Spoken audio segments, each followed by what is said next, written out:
Preamble, जिसे Indian constitution का identity card कहा जाता है, जैसे एक व्यक्ति का आइडेंटिटी कार्ड होता है जिससे उसकी सारी जानकारी पता चल जाती है, ठीक उसी तरह से भारतीय संविधान की यदि सारी जानकारी लेनी हो तो उसके प्रियम्बल को समझना जरूरी है। उसके प्रियम्बल को समझा भारत देश की भारतीय कॉन्स्टिट्यूशन की सारी जानकारी मिल जाएगी।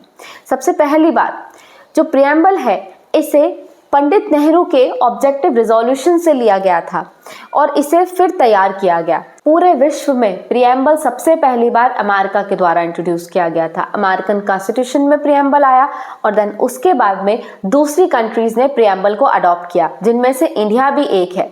इंडिया ने 26 नवंबर 1949 को अपने आप को प्रियम्बल दिया था, जिसमें शब्द कहे गए थे कि in our constituent assembly this 26th day of November 1949 do hereby adopt, enact and give to ourselves this constitution। इसीलिए इस प्रियम्बल के इंग्रेडिएंट्स को समझ लिया तो पूरे भारतीय संविधान का गोल क्या है और इंडियन कॉन्स्टिट्यूशन क्या है वो समझ में आ जाएगा। इस प्रियम्बल में सबसे पहले बताया गया है nature of the Indian states, मतलब इंडियन स्टेट्स का नेचर कैसा होगा। वो होगा sovereign, socialist, secular, democratic, republic. Sovereign का मतलब होता है इंडिया किसी भी और कंट्री पर किसी पर डिपेंडेंट नहीं है, ना ही किसी का डोमिनियन है, किसी और स्टेट किसी और ऑर्गेनाइजेशन का डोमिनियन इंडिया नहीं है। ये होता है सोवरेन, मतलब complete authority lies with India.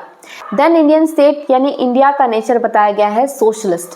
वैसे तो 42nd कॉन्स्टिट्यूशनल अमेंडमेंट एक्ट 1976 से इस वर्ड सोशलिस्ट को ऐड किया गया था, लेकिन भारत का जो सोशलिज्म है वो वर्ल्ड से अलग है। वो कुछ इस तरह से कि हम फॉलो करते हैं democratic socialism, not state socialism.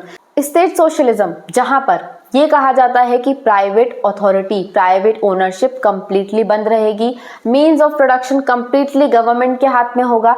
पर इंडिया फॉलो करता है डेमोक्रेटिक सोशलिज्म, मतलब हम मिक्स्ड इकोनॉमी को फॉलो करेंगे, पब्लिक सेक्टर भी चलेगा और प्राइवेट सेक्टर भी चलेगा, ताकि हम गांधीयन पॉलिसी को और गांधीयन फिलॉसफी को फॉलो कर सकें। इसी तरह से प्रियम्बल बताता है इंडियन कॉन्स्टिट्यूशन के नेचर को सिक्योलर। सिक्योलर मतलब सर्वधर्म संभाव, इंडिया सर्वधर्म संभाव पर चलता है। हालांकि सिक्योलर डायरेक्टली हमारे इंडियन कॉन्स्टिट्यूशन में वर्ड मेंशन नहीं था, ये भी हमने 42nd कॉन्स्टिट्यूशनल अमेंडमेंट एक्ट से ऐड किया है हमारे प्रियम्बल में। पर जो इंडियन कॉन्स्टिट्यूशन में दिए गए फंडामेंटल राइट्स हैं, जैसे कि article 25 to article 28 right to freedom of religion, ये जो फ्रीडम ऑफ रिलीजन है यह इंडिया के सिक्योलर नेचर को एग्जैक्टली शो करता है। इसी तरह से इंडियन स्टेट का नेचर प्रियम्बल बताता है डेमोक्रेटिक। वैसे तो डेमोक्रेसी दो तरह की होती है, एक होती है इनडायरेक्ट डेमोक्रेसी और एक होती है डायरेक्ट डेमोक्रेसी। डायरेक्ट डेमोक्रेसी में जो सुप्रीम पावर है वो लोगों के हाथ में होती है, जैसे कि स्विट्जरलैंड में। यहाँ पर 4 स्टेजेस में इनडायरेक्ट डेमोक्रेसी फॉलो होती है, referendum, then initiative, then recall and then plebiscite. पर इनडायरेक्ट डेमोक्रेसी में लोगों के रिप्रेजेंटेटिव्स सुप्रीम पावर को होल्ड करते हैं और इंडिया इसी इनडायरेक्ट डेमोक्रेसी को फॉलो करता है। इनडायरेक्ट डेमोक्रेसी में 2 डेमोक्रेसी होती हैं, एक होती है पार्लियामेंट्री और एक होती है प्रेसिडेंशियल। इंडिया फॉलो करता है रिप्रेजेंटेटिव पार्लियामेंट्री डेमोक्रेसी, जैसे कि ब्रिटेन में होती है। इसी तरह से इंडियन स्टेट का नेचर रिपब्लिक है। वैसे पॉलिटिकल डेमोक्रेसी में 2 तरह का नेचर दिया गया है, एक है रिपब्लिक और दूसरा है मोनार्किक। मोनार्किक जहां पर हेड ऑफ द स्टेट की पोजीशन हेरिडिटरी होगी, जैसे कि किंग ब्रिटेन में होते हैं। लेकिन इंडिया फॉलो करता है रिपब्लिक नेचर को, जहां पर elected head of the state होते हैं, जैसे कि प्रेसिडेंट। अब इसी तरह से हमारे प्रियम्बल में इंडियन कॉन्स्टिट्यूशन का, हमारे भारतीय संविधान का क्या ऑब्जेक्टिव है इसे भी मेंशन किया गया है। वह है justice, social, economic and political justice सभी के पास होनी चाहिए।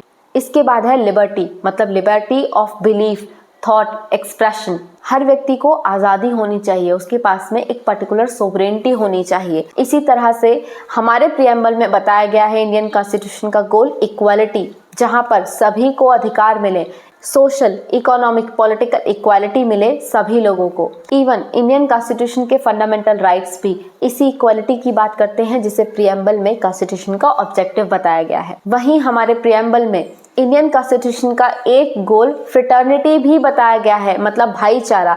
हमारे इंडियन कॉन्स्टिट्यूशन की ऐसी कई सारी बातें हैं जो भाईचारे को दर्शाती हैं। तो इंडिया का प्रियम्बल इंडियन कॉन्स्टिट्यूशन के नेचर और गोल दोनों ही को दर्शाता है।